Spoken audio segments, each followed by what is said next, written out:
ইমোস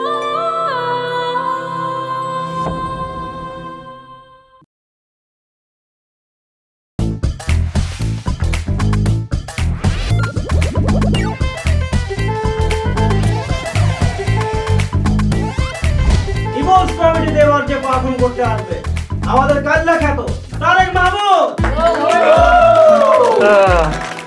hello guys, কি অবস্থা সবার? আচ্ছা, শিক্ষিত লেবার দুই ধরনের, একটা কর্পোরেট লেবার আর একটা টিউশন মাস্টার।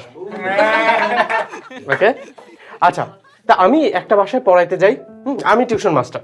তা আমি একটা বাসায় পড়াইতে যাই, হ্যাঁ, তা তাদের বাচ্চারা আমি 3 সাবজেক্ট পড়াই, আমার 4500 টাকা দেয়।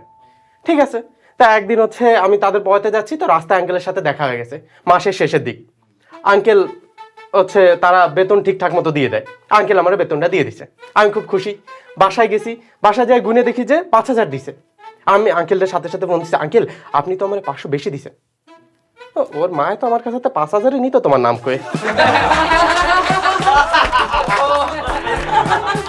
ওকে, একটা বাসায় পড়াতে যাই, এখন নতুন পড়াতে যাচ্ছি, বাট তার বাচ্চারা না আমি কোনোভাবে পড়াইতে পারতেছি না।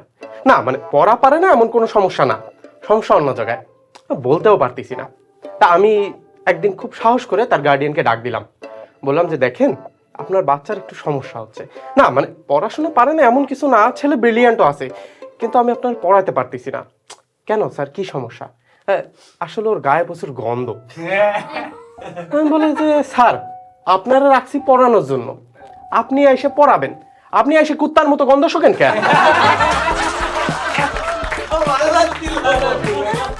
আচ্ছা, একদিন পড়াতে যাচ্ছি, হঠাৎ হচ্ছে স্টুডেন্ট ফোন দিছে, স্যার স্যার আপনি কি চলে আসছেন?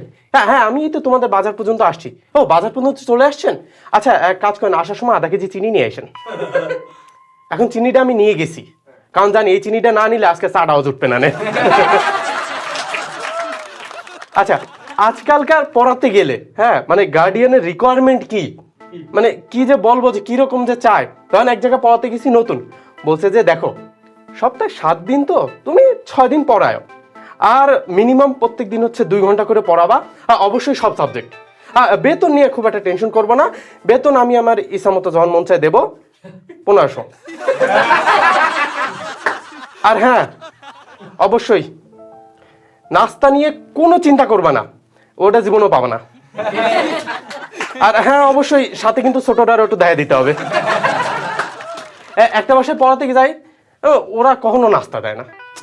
যাই হোক সমস্যা নাই, এখন একদিন পড়াতে গেছি, আমার 1 ঘন্টা পড়ানোর টাইম 1 ঘন্টা প্রায় হয়ে গেছে।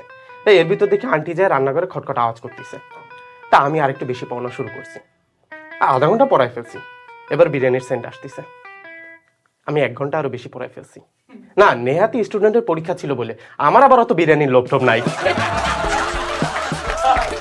আচ্ছা, এখন ওই বাসায় আমি যখনই পড়াতে যাইতাম, আমি স্টুডেন্টে কি বলে ডাকবো? স্টুডেন্টে তো হচ্ছে স্টুডেন্ট আমার ভাই বোন এরকম, আর ওর মারে কি আন্টি বলে ডাকবো, আর ওর মা আমারে ভাইয়া ভাইয়া বলে ডাকতেছে।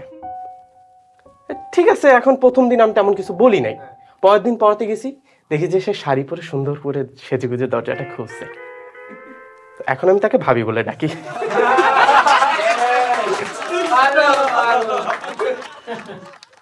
আমার ইন্টারের অনেকগুলো ছাত্রছাত্রী আছে, তো এই বছর ইন্টারের যে রেজাল্ট 3টাই ফেল করছে।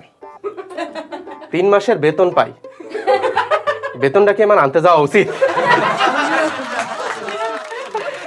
আচ্ছা, এক স্টুডেন্ট আমরা এসে বলতেছে যে স্যার আপনার কাছে তো পড়তেছি অনেকদিন ধরে, এইবার একটু বাসায় টাকা পয়সার সমস্যা, এই মাসে টাকা পয়সাটা দিতে পারবো না। আচ্ছা ঠিক আছে, কোনো সমস্যা নাই, তুমি যাও। কয়েকদিন ধরে স্টুডেন্ট লাপাত্তা, স্টুডেন্ট আর কোনো খোঁজ নাই। এরপরে ওর বন্ধু বান্ধবের কাছে শুনলাম আমার টিউশনির টাকা মাইরে গার্লফ্রেন্ডে গিফট কিনে দিছিল। 2 দিন পর তাকে বিয়েও হয়ে গেছে। আর আমি একটু খোঁজ খবর নেওয়ার জন্য এমনি ফোন দিছি যে এই কি অবস্থা, কি আরে স্যার আমি আপনারই ফোন দিতাম স্যার, কি যে বলেন স্যার। আর স্যার ও হ্যাঁ আপনার টাকাটা, ওইটা নিয়ে কোনো টেনশনই করবেন না, টাকা তো পাবেনই, তার সাথে আমার স্ত্রী সন্তান সম্ভবা, আমার বাচ্চারাও আপনার কাছেই পড়াবো। আচ্ছা, আজকাল দেখবেন ফকিরকে যদি সেরা টাকা দেন ও নিতে চায় না, ভালো টাকা না দিলে ফকিরও নিতে চায় না। আমারে ভাই টিউশনিতে এমন এমন নোট দেয়, খামের ভিতর 2 টাকা 5 টাকা 10 টাকা কিচ্ছু বাদ রাখে না। আমার পকেটের ভিতর এমন এমন নোট আছে যেটা বাংলাদেশ ব্যাংকের কাছেও নাই। একবার তো একজন নোট দিছে, খামের ভিতর দেখি, খাম খুলে দেখি 2 টাকার নোটে দোয়েল কাউয়া হয়ে গেছে। 20 টাকার নোটে 60 গম্বুজের ছবিতে আমি নিজে গুনে দেখছি 4টা গম্বুজ কম ছিল। 50 টাকার নোটে গরুর বদলে গাধা দিয়ে হাল চাষ করাচ্ছে। 500 টাকার নোটে নদী শুকায় খাল হয়ে গেছে। আর 1000 টাকার নোটে সংসদ ভবন গণভবন হয়ে গেছে। আচ্ছা, তবে ভাই কিছু কথা বলি। আমরা টিউশন মাস্টার, আমরা নিজের পড়াশোনা বাদ দিয়ে আপনার বাচ্চার ভবিষ্যৎ গড়ার জন্য লেগে থাকি। যখন আপনাদের মাস শেষে স্যালারিটা আসে, আমরাও আশায় বুক বাঁধি, আমরাও কিছু টাকা পাবো, আমরাও পরিবারের ঋণ কিছুটা হলেও শোধ করতে পারবো, বাবার ওষুধ একটু হলেও কিনে দিতে পারবো, মায়ের জন্য একটা হলেও শাড়ি কিনে দিতে পারবো। তাই আপনাদের কাছে একটাই অনুরোধ, আপনাদের বাসায় যখন পড়াতে যাব, বেশি কিছু না, ছোটটার একটু সামলাই রাখেন, আমরা এসে মায়ের দৌড় দেয়।